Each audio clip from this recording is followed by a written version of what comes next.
Welcome to Here Where You Belong, your go-to podcast for exploring belonging with your host and belonging expert, Dia Irby. We are thrilled to have you join us. Together, we'll dive into the depths of what it means for each of us to find our own place in the world, whether it's within our communities, our relationships, or within ourselves. Today's episode is meant to inspire, uplift, and remind you that no matter where you are or where you're headed, you have a place where you truly belong. So, grab a cozy spot and settle in. Welcome to Here Where You Belong. Hello, awesome belongers. Welcome to Here Where You Belong podcast. I have someone amazing for you to meet today, and she definitely belongs on this podcast. She's got a story to tell. I'm Dia, your host, and let's get ready to be inspired and blessed. Let's welcome Roni Robbins. Hey, Roni. Hi. Thanks for glad having me on your show. You are so welcome. Here's a bit more about our guest. Roni is an award-winning author who has 36 years experience as a published writer. She's a freelance reporter for the Atlanta Journal-Constitution and Medscape WebMD. She's previously been an editor at the AJC after serving as associate editor of the Atlanta Jewish Times, the Times of Israel. Roni has a seasoned history as a staff reporter for daily and weekly newspapers and as a freelancer for national, regional, and online publications. I mean, she's putting it out. Her freelance articles have appeared in, get ready, the Huffington Post, Forbes, the New York Daily News, Adweek, WebMD, and Healthline, and so many more. In addition to major CEOs and politicians, she has interviewed celebrities such as Usher, Wolf Blitzer, and Hank Aaron. Wow, I bet you have some stories to tell. Roni has won 3 Simon Rockower Awards for Jewish journalism from the American Jewish Press Association. And her first novel, Hands of Gold, this is an exciting story, is a work of fiction, loosely based on an inspiring true story. Using literary license, Robbins pulls from the original cassette tapes left by her maternal grandfather, who, he's the man. He survived TB, a workplace shooting, and an accidental killing, and walked thousands of miles across several countries to flee anti-Semitism and in pre-Nazi Europe. This book is anywhere you can find books, so go get it. Hands of Gold won the 2023 International Book Awards, Multicultural Fiction, and Gold Medal in the 2023 Global Book Awards, Biographical Survival. The novel was a finalist in the 2024 American Legacy Awards, and there we go. It's the 2023 Reader's Choice Book Awards, Best Adult Book, and the 2022 American Fiction Awards, Family Saga. And there is a copy of Hands of Gold in the U.S. Holocaust Memorial Museum in Washington, D.C. Wow. We are so honored to have you here today to hear your story. So I'm sure there are things I didn't mention. Anything you want to add or clarify that I might have left out? Just for the sake of accuracy, I wasn't ever an editor of the Journal-Constitution. I've always just been a freelancer for them, but I was an editor of other publications, including Medscape, which is a sister publication of WebMD. So I was an editor there, and I was an editor at the Atlanta Jewish Times. Not a main editor, just a minor editor, but an editor. One of the editors. Yeah. You had a job there. Thank you for clarifying.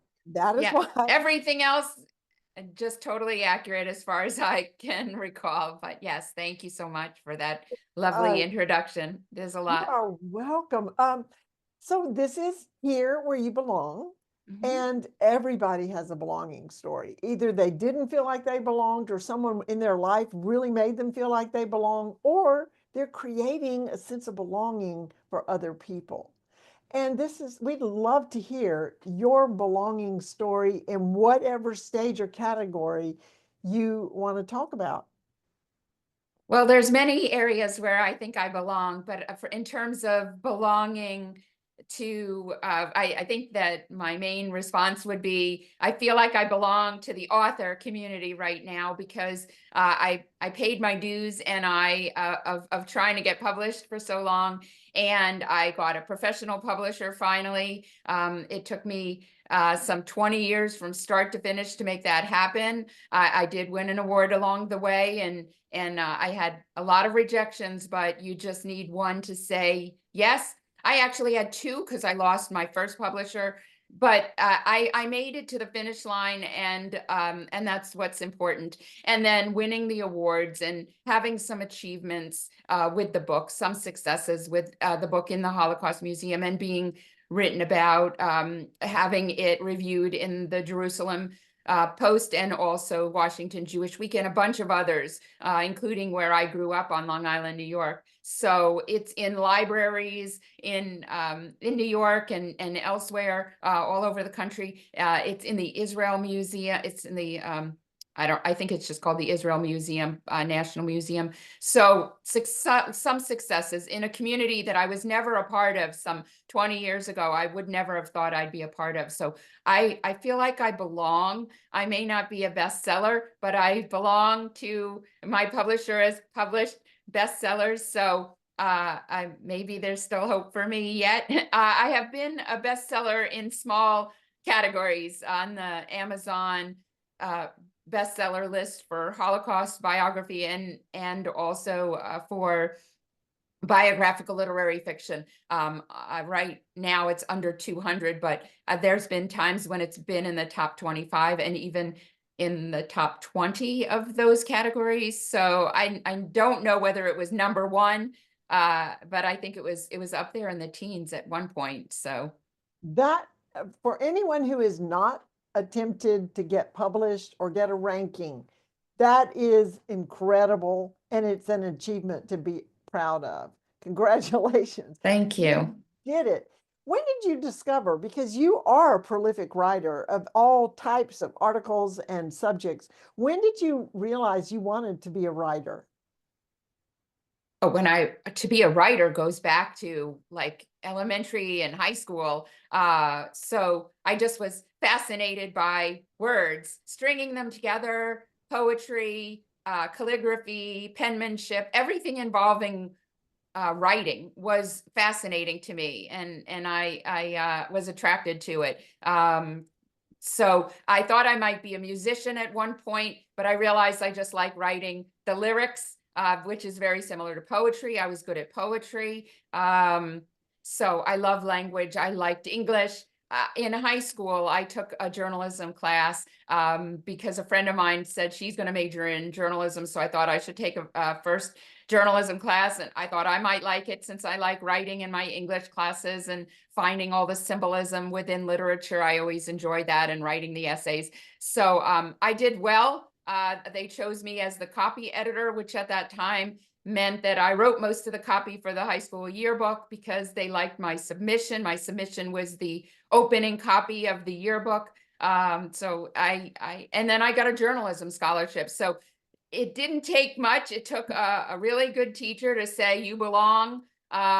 This looks like a good path for you. Yes, you chose wisely. And then the journalism school to give me money to help me attend. I mean, and then just my path kept, moving in that direction from, working on the school yearbook to being the editor of the school yearbook. I'm sorry, I was editor of my high school yearbook. I was editor of the school newspaper at my college, a public, the University of South Carolina Gamecock newspaper. I was the editor in chief, so I worked my way up to that. So the steps were really logical. The question mark is, how in the world did I get to be a published author versus a journalist, since my training was always in journalism? So that was more of a step for me. out of my comfort zone, I should say. Yeah. Did you ever imagine when you started this writing journey that you would have a book in a museum that you wrote? No, no. But we I should be never, encouraged that what you did was you were being who you were. You were right. belonging to your skills and abilities and taking the next step and walking through the next door. Now, when did you get the idea? Well, I've got so many questions about your grandfather. Is your Yes. dad? And when did you get the idea to write the book? And how much of your life, how much was he alive during your life that you actually had a personal relationship with him? I mean, he was alive until I was off on my own. So through, through college, I believe, because I do remember that he passed away and I was at my first job, living by myself. So I did know him for most of my life. My mom gave me cassette tapes that he left the family after he passed in the early 90s. So I should also say my grandmother went a year before, to the date, January 31st. It's only in a few days from now. They both died on the same day, a year apart, in 91 and 92. And he left cassette tapes. And sometime in the 90s, I got those cassette tapes. Several years later, my mom gave me the cassette tapes that he had made in the nursing home in his final years, and maybe even his final year. I believe it was just his final year. And and I listened to the tapes and I decided I would write a column. I didn't even know then that I would write a book, but then I started thinking about it and I started seeing a few things. One, I had a child and I wasn't being a great mom because I just put him in daycare. And I decided, okay, I'm going to try a few things. I'm going to stay at home with him. I'm going to stop working full time. I'm going to stay at home with him since he was being shortchanged. I actually did that. He was in daycare for 2 years before I figured this out. When I had my second child, then I said, I think I need to just stay home and this is not going to work out. Being a reporter who runs after an assignment whenever it breaks, taking it to its finish, you don't get a set schedule. It's whenever news breaks. So I stayed home. I transcribed the tapes. I was taking a chance. I also kept my hand in my journalism as a freelancer. That worked out pretty well, actually. So I was doing 3 things at once. I still wasn't totally focused on my child, but I did, focus on him to a certain extent, and spend time with him. And then when he was asleep, when my children were taking naps, or when they were at school, I would work on the book. And I was freelancing too. So yeah, juggling a lot at one time. Well, you make it work. If it's what you want to do, if you have a passion about it, then you make it work. What was the most surprising thing about the recordings? We didn't know a lot about what happened in the Holocaust because they didn't talk about it. And if there were really sad subjects, they kept it quiet. They would speak Yiddish, a different language, the language they was their native language, growing up in Europe. So I didn't know exactly how my grandfather came to America. I didn't know that he walked across countries. I didn't know that so he didn't come through Ellis Island. And that they lost most of their family in the Holocaust, because that would have been too sad a subject to really share with us. And I knew that I had been told that he had been sick at one point, but when I knew them, it was mostly my grandmother who was the one who seemed to be sick. She had trouble moving around. Her legs were very heavy. She had some circulation problems in her legs. So she was the one who seemed to be the health issue, and he was the healthy one. But at a certain point, the tables were turned, and she was the one who took care of the family and was the breadwinner. And he was in and out of rehabilitation. I didn't know that he had tuberculosis. I didn't know the extent of it. He was a clinical trial patient for streptomycin, which is still used today. And it paved the way for the drugs to be used today for tuberculosis, still the largest infectious disease killer in the world. We think COVID, but it's not. And we thought it went away, but it didn't. TB has always been there. So he was part of history in essence. He wasn't just my grandfather. I would never have known that if I hadn't listened to the tapes and hadn't done my research about it. And I found a newspaper article where he talked to a gunman who came into the TB rehabilitation center where those who were recovering were trying to earn a living and keep up their skills. And he actually talked to the gunman in the New York Daily News. Irony is that I wrote for the New York Daily News as a freelancer, as a correspondent. So weird life story and how things intertwine and maybe meant to be, as we say, bashert, maybe meant to be, kismet, whatever you want to say. But my grandfather had a lot to him than meets the eye. I would never have known any of that. He had spunk. He was funny. He was more than just an old man that was my grandfather who led our family gatherings, Jewish gatherings, the culture that was involved there. It was more. He wasn't just a religious man. So all of that. Sounds like a very colorful character that anyone would love to get to know. And I'm guessing you get the essence of who he is and can get to know if you read the book, Hands of Gold, right? Right, exactly. Well, how did you come up with that title? It was going to be Meet Me in Heaven, but that had been used because she tells him, tie up loose ends and meet me in heaven. And his response to that with his humor was, you do as you're told if you know what's good for you. So there was that in the book, but it was early in the book and early in the tapes. And so I decided I needed to have more intrigue. As I kept rewriting the book, I decided to hide some of the meaning, as good pieces of literature do. You're supposed to walk away, sort of asking questions. I wonder what that means. So the picture on the cover about a working man's hands with the grit and the dirt under the fingernails and the weathered skin is just part of the story, because that was him.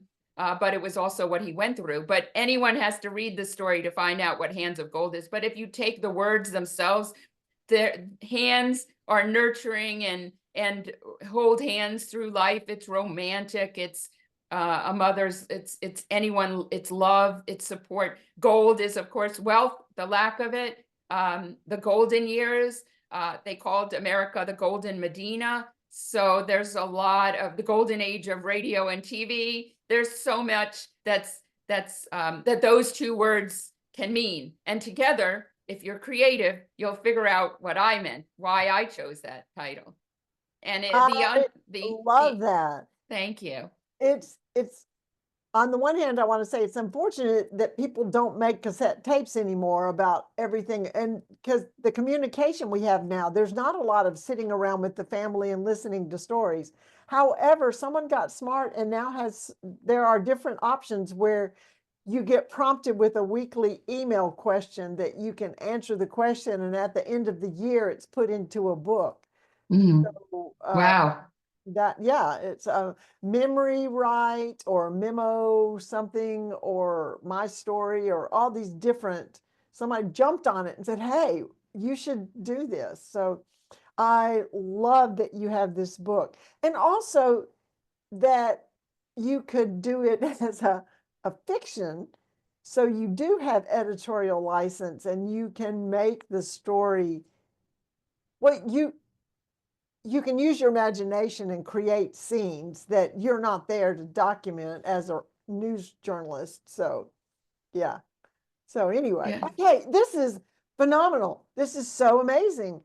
But we're going to take a break real quick and be right back. Thank you, Roni. We'll be right back. Thank you. Sure.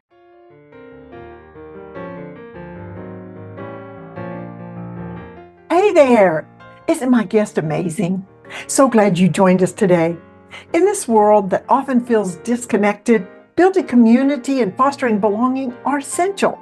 That's why I created this podcast, to bring inspiring people to you, to encourage you to create that sense of belonging and community, no matter where you are. If you're being blessed by my guests, and we have some more, like, subscribe, and share this podcast. You know who needs to hear this. Stay connected, stay true to yourself, and always remember, you belong. Now, back to our amazing guest.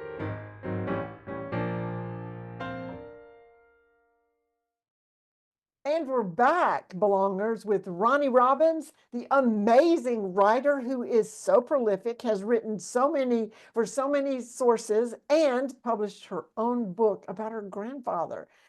On the second half of the podcast, I like to ask my guest, and I think everybody listening would probably vote for this. I ask, what is your greatest accomplishment? What would you consider as your greatest accomplishment?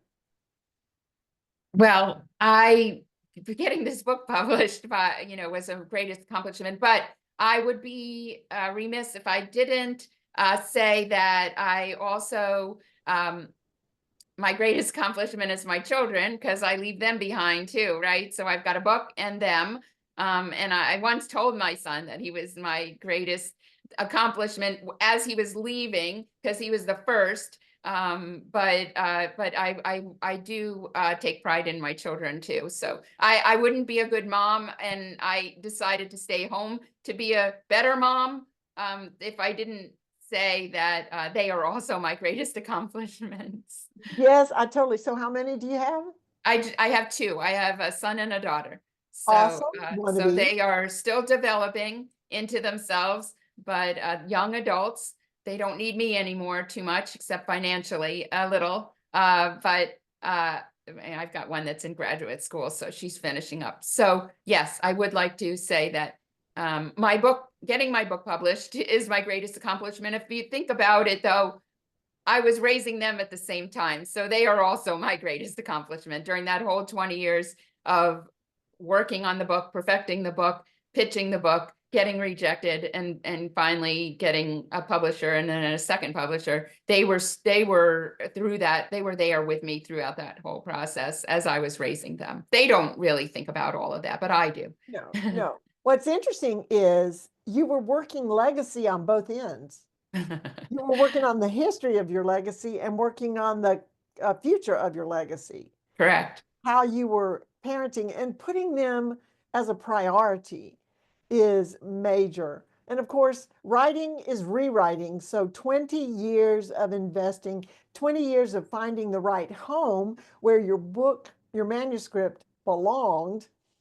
I am encouraged. I think Dr. Seuss was rejected 60-something times before he was finally accepted. So, it's just finding the right home. So if anybody listening has a book that they want to write, don't get discouraged. It's just you haven't found the right home for it yet. Right. And we have talked a little bit about, my second question is, what makes you feel like you belong? And we have sort of covered that. Anything you want to add to feeling like you belong? I mean, my community makes me feel like I belong too. I'm active in my synagogue. I think synagogues, churches, places of worship can be a major can give you a major sense of belonging to something larger than yourself. And they are my greatest supporters. They are my community. It may be a little larger than that because I was a reporter in the Jewish community here in Atlanta for quite a while.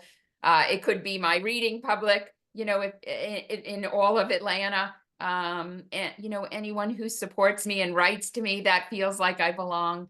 So there's more than just one the overall arching belonging would be finding your place, whether that's in your career or in your community. Well, having the support, knowing that you have a whole stadium of cheerleaders. Go. That really, that you belong. But you are belonging in your gifts and what you're good at, and it's being recognized, and you are acting on it, and that is amazing, amazing. Um, and are there any people that you feel like you encourage, or do you mentor anybody that's a writer, or are you passing on the belonging community to others? So I do mentor other writers. I have mentored other budding authors, just encouraging them. I've read manuscripts and given feedback to other writers, including one that my cousin who did better than I did in terms of gaining attention for her novel. So but you help those, and it all comes and goes around. I do have cousins that turns out are writers. I didn't know about them then when I started with this book. I didn't know that they would be writers. I was the only writer in my family, professionally all these years, as far as I recall, as far as I know. But I am also mentoring a journalism student at my alma mater. So she started a little bit late, so it's a little harder for her. I started early and just kept, moving up the ranks and moving up in terms of my experience levels and achievement levels. But so it's going to be a little harder for her. But we're working on it. I'm trying to help her. And I have also helped younger people, students with their essays, and tried to teach them, their college essays, tried to teach them, about the writing and what needs to be improved. So free editing advice for a number along the way. Might as well use my skills to help others. I don't charge for that, of course, just helping out, using what God gave me and passing it along. I love that. And you totally can understand where they are, that they need that encouragement because you've been the recipient of it and you can pass that along. Amazing.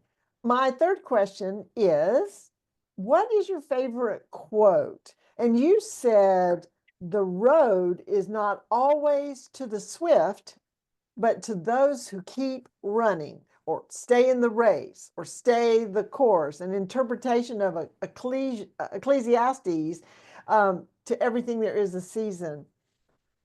Why is that your favorite quote, or how can you expound on that?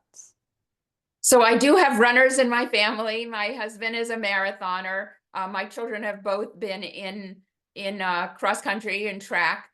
That's sort of a side thing, but I would say I have that quote someplace in my house, up on the wall.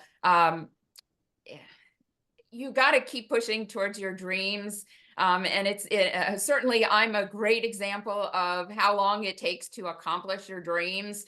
But it's not always a fast race, right? I took my sweet old time and I got there. But it was very frustrating, and there were times that I wanted to give up. So it's the tortoise and the hare, right? It's that story, right? So it doesn't necessarily have to be the fast one. It just is the one who has endurance to stay in the game the longest. So I would say that, as far as other examples, would be that many of the journalists, the students that I trained with, haven't stayed in journalism, because journalism itself is a very difficult career and has gone through a lot of changes, and everyone's a writer now and everyone's online, and we had to learn how to even write for online versus writing for print newspapers. So the majority of trained journalists are probably doing something else that makes more money, like public relations or some other, their teaching, or their they might have been in it for a while, but then they've pursued other paths. It's generalization, but it's a tough career, and it doesn't pay what you're worth either for your skills for the most part. Right. Because, they just wrote this. I mean, people don't appreciate the blood, sweat, and tears. So can you think of a time when you just really just hit a wall and you thought about giving up? And if you did, how did you get back on the path and keep running? So definitely with this book, I had gotten 50 rejections. I counted them one time because I thought it was probably close to 50. It might have been in the 40s.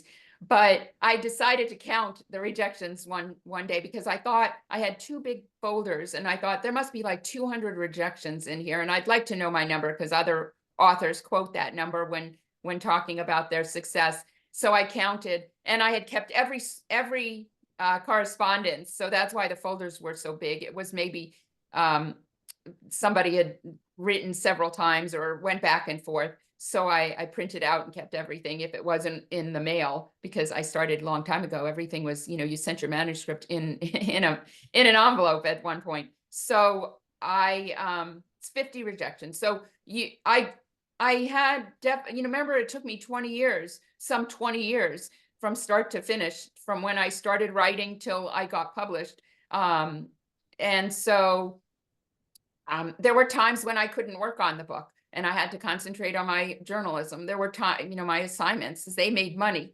There were times I had to focus on my children. And so I was giving up along the way, but I wasn't in any big rush. And I got lucky. I really did get lucky twice. And how I found my publishers was because a cousin, the same cousins that have helped me and I've helped them, put me in touch with the right people. And so maybe it was just my novel wasn't ready until it was ready, until that happened. If you believe in things happen for a reason. And then, what is it again now?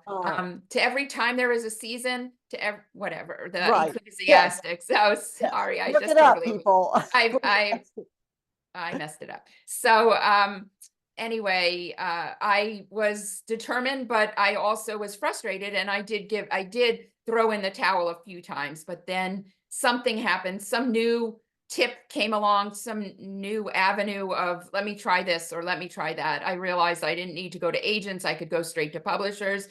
Every time I tried to throw in the towel, some new development, something new, let's try this, something came across my path, and one last ditch effort here, I'll try this now. And then I'd be drawn back into, well, maybe I shouldn't give up. So.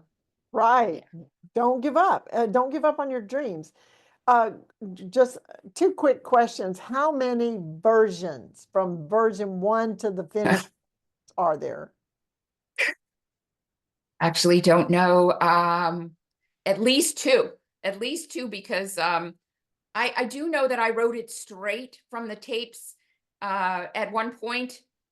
So that would have been the first draft. And then when I had the book published in 2009, when I won the Amazon Breakthrough Novel Award contest, and I was a quarter finalist. Now, I had entered that contest several times before I won. So I was determined to win the contest. And that was my signal that the book was actually ready. That if it won that kind of award, or somebody accepted it in a positive way, then I knew I was on my way. Now, it took still many more years to get it published, like a decade. But I had it was published.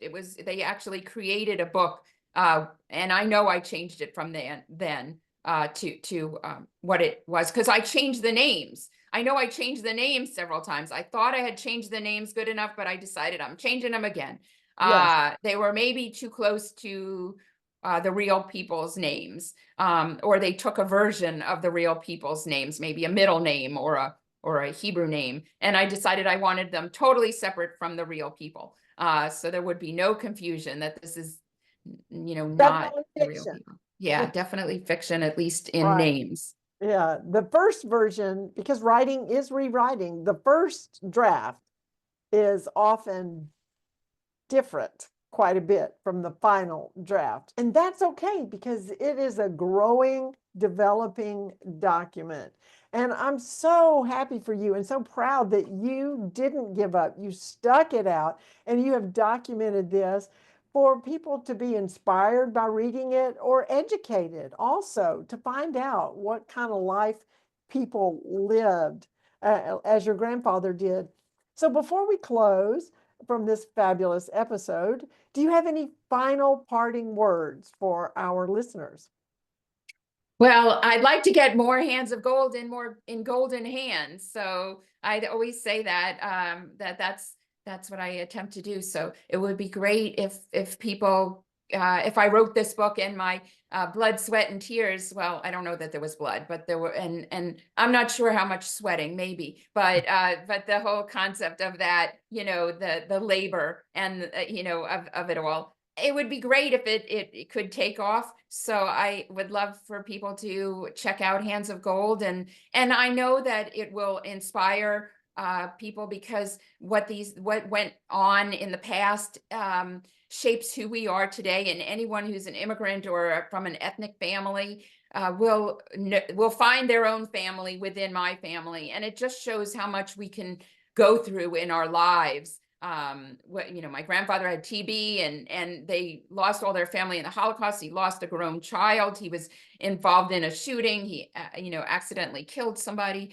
How do you move on from any of that? And it just shows the capacity that we have to endure. So I believe that it will be a good inspiration, motivation and inspiration for anyone to do what they want in their lives, and to also find their own family story within mine, and also to record their own. So the book is available anywhere books are sold, Amazon, and online at most online retailers, and also in a few bookstores, and in a few libraries. So just check it out and donate it to your local library. Oh, yes.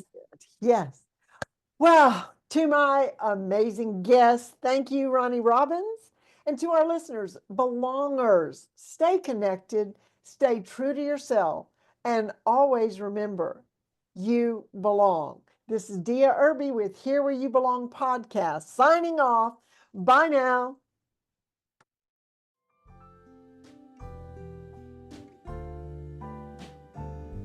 Thanks for tuning in to Here Where You Belong. We hope today's episode has inspired you to embrace the beauty of belonging in your own life. Remember, no matter where you are or where you're headed, you have a place where you truly belong. Join us again next time for more insightful conversations and heartwarming stories. Until then, stay connected, stay true to yourself, and always remember that you belong.